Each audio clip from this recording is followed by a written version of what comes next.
O ex-presidente Jair Bolsonaro e o ex-presidente dos Estados Unidos, Donald Trump, participarão juntos de um evento conservador em Washington neste sábado. Este será o primeiro encontro entre os dois líderes desde que Bolsonaro deixou a presidência no final do ano passado. A informação foi divulgada pelo ex-ministro do Turismo, Gilson Machado. Ele compartilhou uma foto ao lado do ex-presidente brasileiro no momento em que embarcavam para a capital norte-americana. Decolando para Washington ao lado do presidente Bolsonaro. Hoje, sem dúvida, é o maior líder conservador do planeta. Temos tido reconhecimento por pessoas do mundo todo. É o maior encontro conservador do mundo. O CEPAC palestra às 14 horas amanhã. Depois teremos encontro com o presidente Trump. É o texto da postagem do ex-ministro do Turismo, Gilson Machado. Mas com você, Mota, o que espera para essa reaparição de Bolsonaro, para esse encontro de amanhã, que terá, além da presença dele, Donald Trump. Mota. Olha, esse encontro, né, o CEPAC, é um encontro de política conservadora, é um encontro muito importante nos Estados Unidos, já foi realizado algumas vezes aqui no Brasil, eu já participei de duas das edições do CEPAC, uma em Brasília e a outra em Campinas. É, nos Estados Unidos, um encontro ao qual comparecem muitos intelectuais, muitos políticos conservadores de direita. E é interessante, né? E eu acho que isso vai ser motivo de acalorado debate aqui entre nós. Já estou vendo ali o Pavinato se mexendo na cadeira, né? Vamos lá. É importante, é interessante a gente lembrar das similaridades do presidente Bolsonaro e do presidente Trump. Similaridades não só do fato de que eles se apresentam como conservadores, políticos de direita, de certa forma os dois são outsiders, né? Talvez o Trump muito mais, porque não tinha carreira política, mas o presidente Bolsonaro eu classifico como um outsider desse mecanismo, desse sistema, né? Do pacto, do combinado que sempre valeu aqui no Brasil, né? Outra coisa em comum entre os dois é a reação que eles provocaram na turma do outro lado, né, nas forças políticas de esquerda. Uma reação que foi tão forte que a esquerda imediatamente abandonou algumas das bandeiras que lhes eram mais caras, principalmente da liberdade de expressão. Vamos lembrar que o Trump foi banido do Twitter e eu acho que de outras redes sociais também, né? Então, aconteceu uma reação nos meios de comunicação nos Estados Unidos muito similar à que aconteceu aqui no Brasil. Então, eu acho que esse paralelo se estende também para tudo o que aconteceu depois que tanto o presidente Trump quanto o presidente Bolsonaro terminaram os seus mandatos, né? Os dois permanecem como líderes influentes, como porta-vozes de uma parcela significativa da população. Há até quem diga que como porta-vozes da maioria da população. Eu acho que esse encontro vai dar muito pano para manga e eu mal posso esperar para os comentários do meu colega Pavinato. Não vai ter que esperar muito não, Mota, tá na hora, vai lá para ver. Não, eu vou falar o seguinte, né, o tweet do Gilson, né, é uma egotrip, ponto, né? Foi falar na CEPAC, nos Estados Unidos, tá, meu comentário, parabéns. Falou que é o maior conservador do mundo, o presidente Bolsonaro? Egotrip, sabe o que é egotrip? Viagem de ego, viagem de vaidade, ponto. Tudo bem, liberdade de opinião. Foi falar na CEPAC, parabéns. Eu sou um sujeito de conservadorismo católico inglês. Eu sou Chesterton, obra completa. Eu sou Roger Scruton, obra completa. Eu sou chato pra caralho. Eu vejo um evento como a CEPAC, eu vejo a CEPAC, a CEPAC é conservadora. Pra mim é que nem gente que fala que Che Guevara defendia a diversidade. É o cara da LGBT com camisa do Che. Para mim é o CEPAC falando que é conservador, porque não tem essa linha acadêmica, mas eu sou esse chato de galocha. Pronto, parabéns. Tomara que consiga se fortalecer, tomara que consiga obter boas ideias, alguma iluminação, um enlightenment. Ele tá lá, ele é livre, ele vai para onde ele quiser, ele tem que ir onde está o público dele, ele tem que ir para onde estão entusiastas das ideias dele. Parabéns. Muito embora, na minha concepção acadêmica, a CEPAC tenha pouco de conservador e muito de reacionário, pelo menos ela não é como um Foro de São Paulo. Ela não quer a dominação de todos, ela não quer que todo mundo compartilhe a mesma miséria. Ela prega o contrário. Então tá ok. Vai em frente, parabéns. É isso. Viu como eu fui leve, Mota? Foi. Não, eu só quero dar o meu testemunho. Eu participei de 2 CEPACs, as 2 foram eventos de 2 dias e o que eu testemunhei, tudo que eu testemunhei lá foi extremamente fiel ao que eu conheço de conservadorismo e liberalismo. Inclusive, no último CEPAC, eles convidaram aquele político da Argentina, me deu um branco agora, esqueci o nome. Javier Milei, Mota? Isso, que é anarcocapitalista, libertário, aquele que tem um penteado engraçado, né? Que foi lá fazer uma defesa entusiasmada das suas ideias. Então, eu sou testemunha disso. Não, mas por isso que eu acho legal, porque é livre, sabe? Você tem uma gama, você abarca tudo com o nome de conservador, mas você tem uma liberdade de discurso que é bacana, que é legal. Mas Pavinato, o próprio Russell Kirk, no livro dele, né, a mentalidade conservadora, ele diz que não existe lá, que o conservadorismo não tem um livro de regras, né? Ao contrário do esquerdismo. O esquerdismo tem lá o Manifesto Comunista, tem o Capital, mas o conservadorismo não tem nada similar, né? Então, realmente tem um espectro de posições.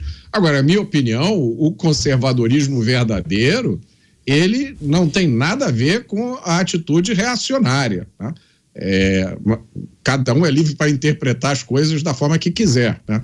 Mas o reacionarismo, né, a postura reacionária, não tem nada a ver com o que eu entendo que é a postura conservadora verdadeira, que privilegia a liberdade, né? Acho que eu acho que o Pavinato não gosta nem de participar de reunião de condomínio, né, Pavinato?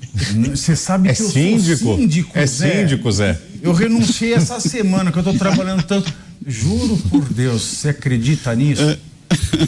Eu queria morar nesse prédio, deve estar em boas mãos, Fabio. Eu confio na sua gestão, deve ter sido boa.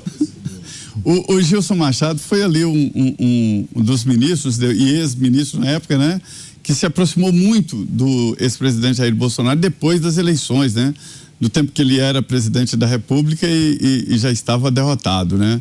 E o Gilson ficou ali muito próximo, ouviu muito o ex-presidente, acompanhou muito aí, agora ele está lá. O que eu tenho que falar, Mota, eu estava lá na Câmara, eu sou morador do Salão Verde, né?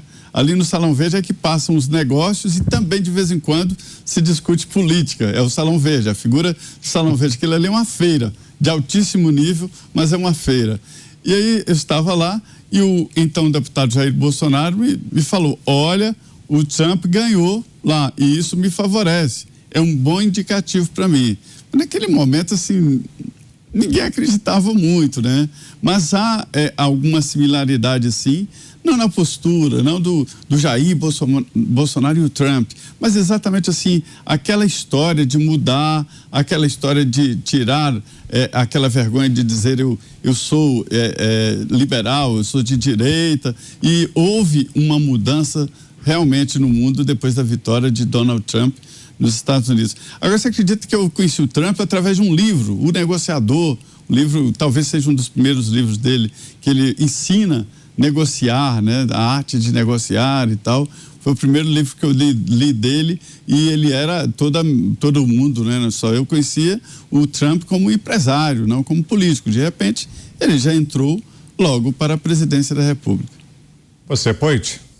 O Zé estava falando do Gilson, né, Zé? Para quem não conhece também, o famoso Gilson Sanfoneiro, né, Zé? Sanfoneiro. O Gilson Sanfoneiro, conhecido em Brasília, né? Que o Gilson era líder de uma banda de forró também, empresário, político. E dono de hotel lá em Maragogi.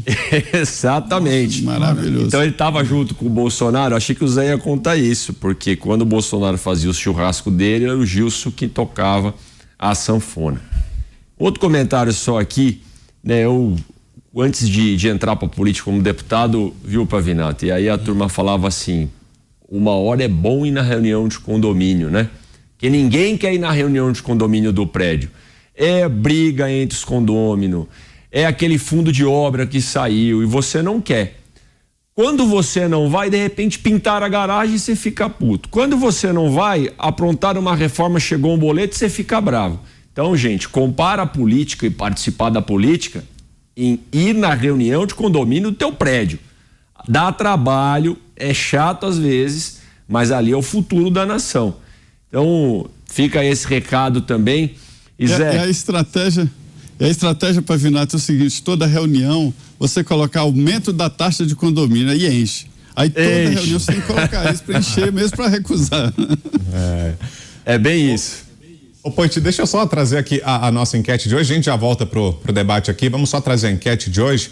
A enquete está no ar lá no site da Jovem Pan, é sobre o tema que a gente falou agora há pouco, as declarações do presidente Lula na entrevista, dizendo que o advogado dele, Cristiano Zanin, pode ser indicado por ele, Lula, para ministro do Supremo Tribunal Federal. E a pergunta é: você concorda com a indicação de Cristiano Zanin ao STF? Por enquanto, 96,2% disseram que não, 3,8% sim. Você continua votando lá no site da Jovem Pan, www.jovempan.com.br.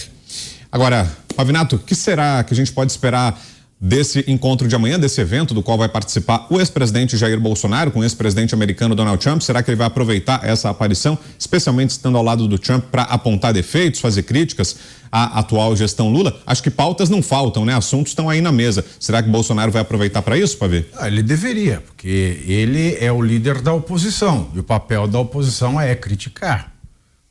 E vamos combinar também que mesmo que você não fosse da oposição, não fosse um político, se você fosse um analista sério, não tem o que você elogiar nesses mais de 2 meses do governo. Você não vestiu o colar de boas notícias ainda, Pavê? Passou a semana e você não encontrou ainda? Não tem o colar de boas notícias. Colar de boas notícias é só para quem ganha, né? É para usar esse colar, porque ele não existe, não há uma faticidade. Só se você encomendou esse colar, porque não tem. A gente tá vendo aí conivência com terroristas sem terra, a gente tá vendo aí tributação da exportação, só tem na Argentina isso, aqui na América, e a gente vê o estado lamentável que é a economia. A gente tá vendo não fazerem lição de casa e ficarem criticando o Banco Central.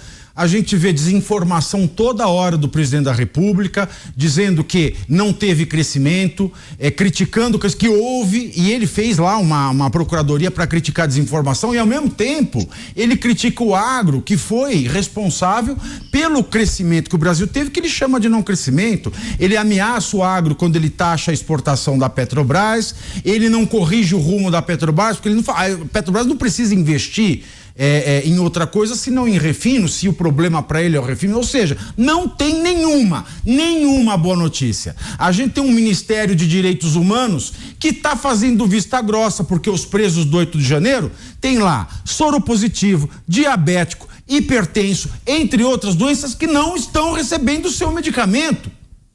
A gente está vendo o direito ser aplicado diferente para pessoas ideologicamente distintas. A gente tem um governo que fala que vai cuidar dos direitos humanos e faz o contrário, que vai cuidar da democracia e faz o contrário, que abrigou agora navio de guerra iraniano e ainda foi para uma festinha privê, lá para um regabofe. Ou seja, não tem nada de bom para falar. Se você tem tico e teco na sua cabeça, não tem. Então o presidente Bolsonaro, ele tem uma ótima oportunidade para listar tudo isso e, especialmente, se eu fosse ele, falar do assunto do Irã, porque isso pegou no Congresso dos Estados Unidos. E se o Flávio Dino, no seu arrobo com o, de falar que o presidente Bolsonaro vai ser extraditado, ele está muito enganado, porque afinal de contas nós temos um homem livre, que não é réu, nos Estados Unidos, sendo perseguido por um país que está abrigando um navio de guerra de uma das piores ditaduras do mundo. A gente